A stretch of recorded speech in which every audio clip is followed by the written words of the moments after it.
ఎన్నికల కంటే ముందు పవన్ కళ్యాణ్ గారు పిఠాపురం నియోజకవర్గంలో పర్యటిస్తున్న సందర్భంలో మిమ్మల్ని అర్థిస్తున్నాను, మిమ్మల్ని బతిమలాడుతున్నాను, దయచేసి ఎమ్మెల్యేగా నన్ను గెలిపించండి అన్న మాటలు ఇప్పటికీ రాష్ట్ర ప్రజల చెవుళ్ళు ఇప్పటికి మోగుతూనే ఉన్నాయి. వర్మ గారి ఇంటికి స్వయంగా పవన్ కళ్యాణ్ గారు వెళ్ళి వర్మ గారు నా గెలుపుకి మీరు కృషి చేయండి అని చెప్పి పవన్ కళ్యాణ్ గారు అడిగింది రాష్ట్ర ప్రజలు మొత్తం తెలుసు. కానీ గెలిచాక ప్లేట్ ఫిరాయించి వర్మ గారికి కూటమి ప్రభుత్వం పొడుస్తున్న పెద్ద వెన్నుపోటు కంటే కూడా నాగబాబు గారు పవన్ కళ్యాణ్ గారు పార్టీ తరఫున మాట్లాడుతున్న మాటలే వర్మ గారిని ఇంకా ఎక్కువ శోభపెడతా ఉండొచ్చు.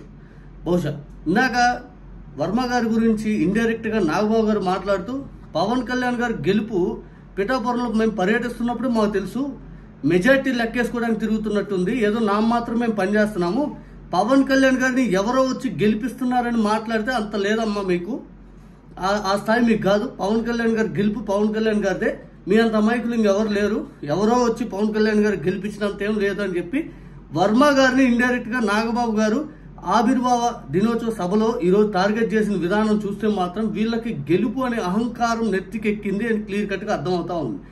గెలుపు అనే అహంకారం చూస్తే ఎవరికైనా ఎలా ఉంటుందంటే ఇది నిజంగా గెలుపా జనసేన పార్టీ అని చూస్తే అది అసలు ఏ ఒక్కరూ అంగీకరించాల్సిన గెలుపు కాదు. రాష్ట్రంలో జనసేన పార్టీ 20 స్థానాలు 21 పోటీ చేసి గెలిచిందని మాట్లాడుతున్న వాళ్ళకి ఈ రాష్ట్రం మొత్తంలో కల్లా పూర్తి స్థాయిలో ఆ 21 నియోజకవర్గాల్లో కూడా ఓటింగ్ అనేది పూర్తిగా జనసేన అదేనా, తెలుగుదేశం పార్టీ వాళ్ళు ఓట్లు వేయలేదా, అసలు ఈ రాష్ట్రంలో జనసేన పార్టీకి ఇండివిజువల్ గా పోటీ చేస్తే వచ్చిన ఓట్లెన్ని, వచ్చే ఓట్లెన్ని, ఇది ప్రజలందరూ తెలుసు. పవన్ కళ్యాణ్ గారు ఇండివిజువల్ గా పోటీ చేస్తే 2 చోట్ల ఓడిపోయారు.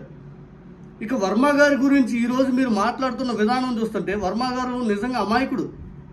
పాపం ఆయన చంద్రబాబు గారు చెప్పిన మాటలు విన్నాడు, పవన్ కళ్యాణ్ గారి కోసం ఊరు వాడ తిరిగి ఓట్లు వేయించాడు. ఈ రోజు ఆయనకు జరుగుతున్న అన్యాయం తిరిగి ఇది నా వల్ల గెలిచారు అని ఆయన అనకపోయినా డైరెక్ట్ గా ఆయన కార్యకర్తల ఆగ్రహం అనేది ఉంటుంది కదా, అది మీరు సహించలేకపోతున్నారు. ఇది నిజంగా వర్మ గారికి అతి పెద్ద భారీ కొడుతున్నారు దెబ్బ. అంటే మొన్న నాగన్న మనోహర్ గారు అన్నారు చూడండి, పిఠాపురం అడ్డా పవన్ కళ్యాణ్ గారి అడ్డా 5 అని చెప్పి. ఇప్పుడు క్లియర్ కట్ గా మీరు చెప్పే మాట ఎట్లాంటిదంటే ఇక్కడ వర్మ గారికి చోట్లేదు, వర్మ గారికి ఇక్కడ అసలు ఎగ్జిస్టెన్స్ అనేది లేదు. ఇక్కడ పూర్తిగా ఆయన కనుమరుగేలా చేయాలని మీ ప్రయత్నం. ఏముంది, రేపు వర్మ గారు పార్టీ మరి ఇంకో పార్టీ తరఫున పోటీ చేస్తే డి అంటే డి, రేపు వర్మ గారు గెలిస్తే అప్పుడు మీ పరిస్థితి ఏంటి? ఇండివిజువల్ గా పోటీ చేసి 2014లో దాదాపు 47,000 48,000 మెజార్టీ వచ్చింది ఆయన వర్మ గారికి. మేము ఆషామాషి క్యాండిడేట్ ఏం కాదు కదా.